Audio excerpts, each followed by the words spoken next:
When did you first publish a poem? My first published poem, I put a poem on BBC once when I was like 11 years old. I just sent it in and acted like I was a 50-year-old bloke called Wilbert Smith.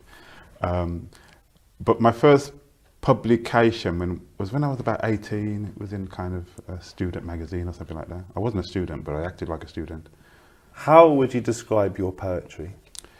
It's direct, it can be a bit angry, it's political, it can be a bit funny, and sometimes it can be all those things in one poem.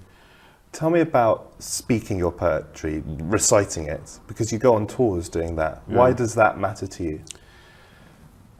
Publishing is also important. You know, you have this written tradition and the oral tradition, but the oral tradition I think is much more direct. The audience is in front of me, they connect with the poem immediately. It's very democratic.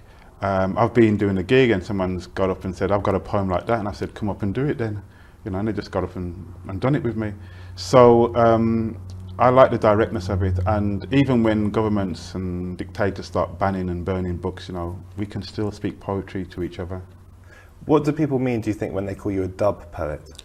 Dub poet comes from dub, which is the B version of reggae records. When they used to make reggae records in the past, they couldn't afford to record a B-side. So they would do an instrumental version, a kind of remix, and then they would employ people like me to come and speak my poetry over the dub version of this record, hence the word dub poet.